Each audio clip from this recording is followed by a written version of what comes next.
Hi everyone, my name is Matt Ackerson. I'm the CEO of AutoGrow.co, as you may already know. I'm joined by Alex once again and Mariana. And today we're talking about upsells, okay? We've written a resource for you on our website. It goes over 11 examples and case studies of upsells. What is it? Why do you want to do it? Why is it so important to think about upsells in the customer lifetime value as customers move through your sales funnel? And in short, upsells help to maximize the value of a customer to your business over time. And as was the case with our business, as we'll tell you at the end of this video, upsells were responsible for uh, actually an increase in customer lifetime value to our business of over 12,000%. All right, so we'll talk a little bit about how we actually did that. But in this video, we're going over the top 3 upsell examples, and we're going to break them down, kind of talk about some of the nuances and the strategy behind each of them. So Alex, what is the first one? So the first one that we're talking about is Apple Care, which is basically just like an Apple branded extended warranty. Right. So what was interesting about this one to me was that, um, you know, so this was kind of an offer that fairly kind of like took off since 2009. I guess that was kind of correlated with their sales of, the iPhone coming out and sales ballooning up for that. But it seems like something that's probably pretty profitable for them because they're selling many more than they're actually in terms of fulfilling, expenses around, right? Um, so it's a profitable offer for them, and it was kind of a nice offshoot. And this is something I think important for people to think about is, the offer should connect and somehow kind of fit into your core business. It shouldn't actually require you to kind of like start a whole new brand new business around some new offer that's going to take you a lot of time to actually create and craft. So it plugged in really nicely to their existing uh, revenue streams and existing product line. And so it seems to be working out really well for them, for that reason. So anything else interesting you observed about that, Alex? Yeah, so one stat that we found was I think they are paying out in 2018, it was around $1 billion in warranty claims. So that's how much money they're putting out to fix computers that people broke. And they were collecting in that same year $6 billion in warranty sales. Mm. So the contrast there is pretty uh, high, I guess. Mhm. So that just shows like how profitable this extra upsell for a warranty could be. And I think the Apple Care, it costs about something around like I think $200 or $300. Is that right? It's been a Yeah, while I think since I it bought one depends now. on yeah, I think it depends on what device it is. Because you can get like Apple Care for your headphones, your laptop, your phone. But yeah, it's usually a little bit pricier than Mhm. most warranties, I think. And that brings up another important point, which I think is that the price should it can often be, um, because we've experimented with this a lot. We will, for example, be selling like a $7 tripwire or something really inexpensive, but then the conversion rate for more expensive items, like a $49 sales funnel diagram pack or a $200 course, those really aren't going to work as well because someone is coming in with a willingness to spend $7, and then you're saying, okay, well, do you want to spend, this other offer over here is really really valuable, but it's going to cost you, 20 times more than your initial expectation of what you were gonna spend, if you're interested in it. So comparable pricing is going to have a better conversion rate. So it's something else to keep in mind, because if you're spending $1,000 on an iPhone or $2,000 on a laptop, um, $200-300 for something like Apple Care in this example isn't. It makes it easier. It's like, oh, okay, it's only like a 10-20% versus what I was initially budgeting or expecting to spend. So it's a little bit easier in terms of the friction involved in the decision.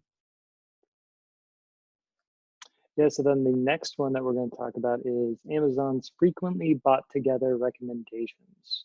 So this is the thing that pops up in the bottom of your window when you're looking at, I don't know, what you look at on Amazon.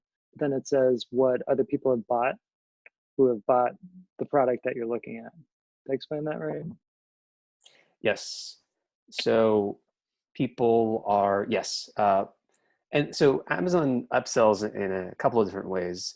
The first is the one that you just mentioned, where it's, and you, again, like you can, in terms of upselling, the goal is to, you know, take a relationship with a customer or a client and say, okay, well, the client would only be spending $10, but if we give them some sort of additional value and or deal, that relationship can double, triple, quadruple even, um, depending on where you're starting and whether you're going, say, for example, from products to services, for instance, and what people are willing to spend in the market for each of those and what their needs are, how they correspond.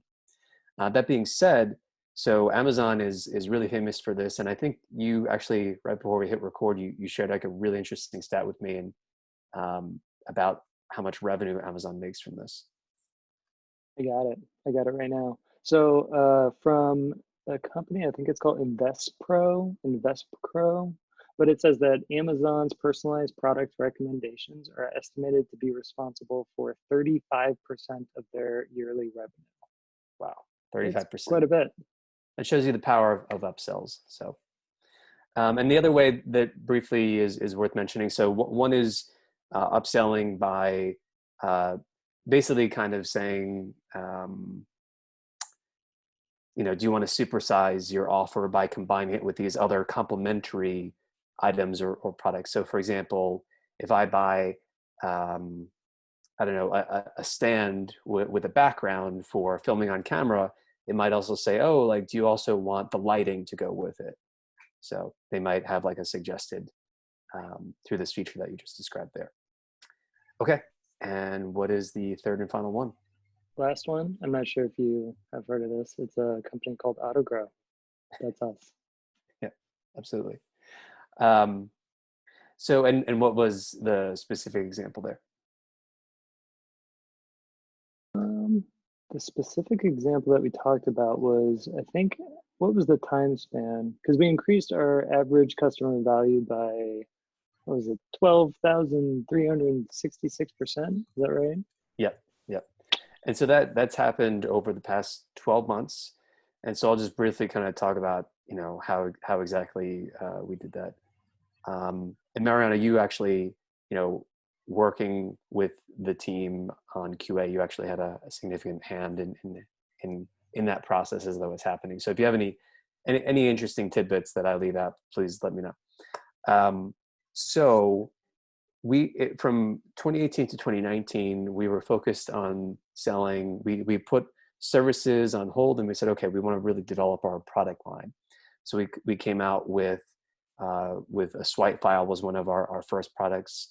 Then we came out with AutoGrow's sales funnel diagram pack. It's like 30 different funnel diagrams with strategy videos and walkthroughs, kind of breaking down successful funnels. What are the steps? How do they work? Why do they work the way that they work? What are some of the nuanced tactics? And these are all still products that we still sell.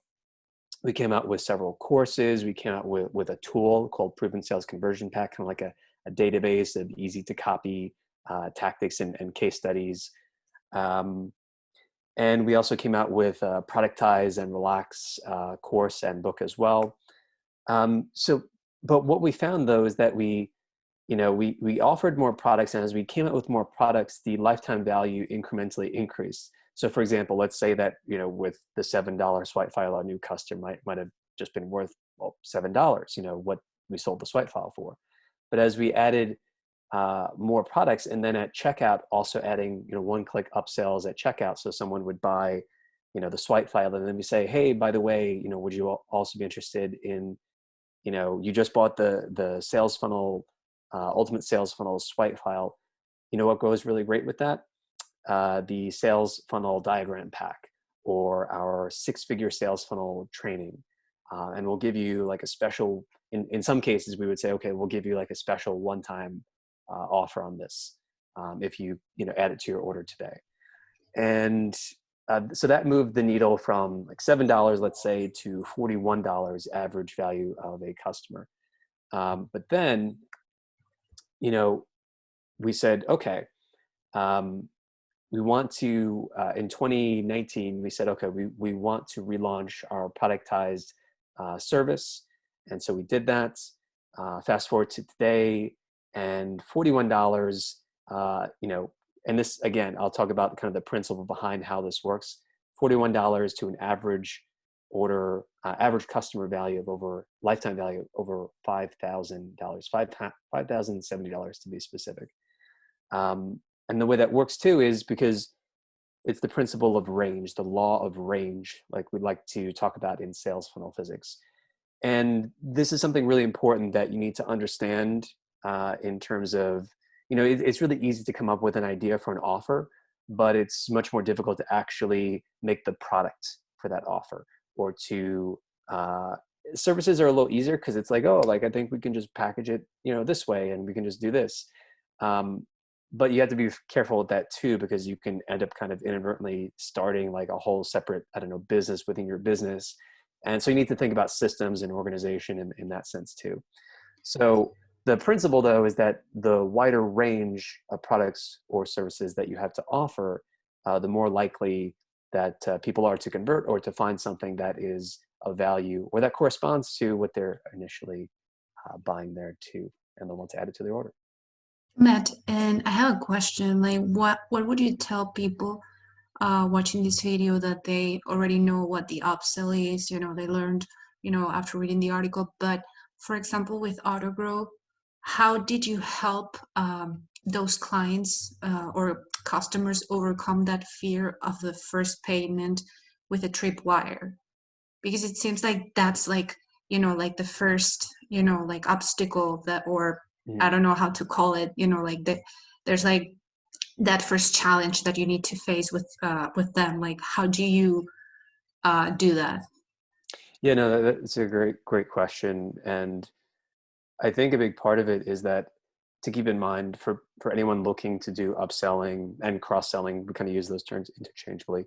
Upselling and cross-selling effectively is, you need to also keep in mind that it doesn't all have to happen at once. So you can have one-click upsells at checkout using a tool like Samcart, for example.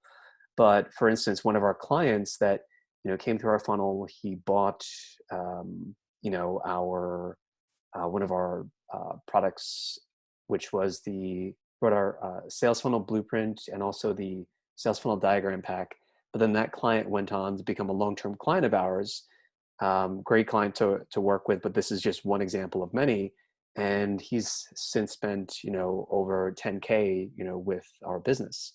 So that's really substantial, but that didn't all happen, you know, like just by checking out and spending $7. And then he decided, oh, I'm going to spend, you know, $10,000, you know, with this company. It didn't work that way. So it was over the course of, I believe, several months. And that's happened in many cases where some clients would actually come to us like a year actually after buying one of our products. I think in part because it helped them. They would apply, you know, what the course or what the resource taught them, and then they would come back and say, okay, well, now my time is more valuable than the money. I don't want to do it myself, or whatever the case is, you know, and I have budget to invest in this. Um, so I think the to answer your question more directly, the fear factor is really just about, you know, investing for the long term in the relationship, because, you know, we kept putting out valuable content, and if someone had a question too, you know, after they bought, you know, we'd email them back. um, so really just continuing to build that relationship and making them aware too that, you know, we have these other services and products for them to consider when they were ready. So I think that's a good point to end it on. And speaking of AutoGrow, if you would like to learn more about how AutoGrow, working with AutoGrow, you can delegate all of your digital marketing tasks just by simply clicking and typing a few words, because we have this amazing app. We call it the AutoGrow app. It's a web app. So you sign up for AutoGrow, you log into our website, and you can make your ideas real for marketing. Now, if you need help coming up in terms of strategy with ideas for what exactly it is you think you should do to optimize your sales funnel, to convert more, to drive more traffic, we have strategists who will actually work with you and consult with you as part of the service as well. But in terms of actually getting the work done, doing the heavy lifting, we're there to help you with the strategy. But it's like AutoGrow is the car and you're in the driver's seat. So you just tell us where you want to go and we get you there. All right. Whether it's creating a landing page, ads, or an entire sales funnel from scratch. All right. So check that out, autogrow.co. And if you're more of the do-it-yourself type, maybe you're on a tighter budget, you want to learn more about digital marketing and how to build a successful sales funnel, you might want to check out our 6-figure sales funnel training, which you can learn more about at autogrow.co /products, autogrow.co /products. All right. So until next time, keep converting, stay focused. And thank you, Alex. And thank you, Mariana. Talk to you soon.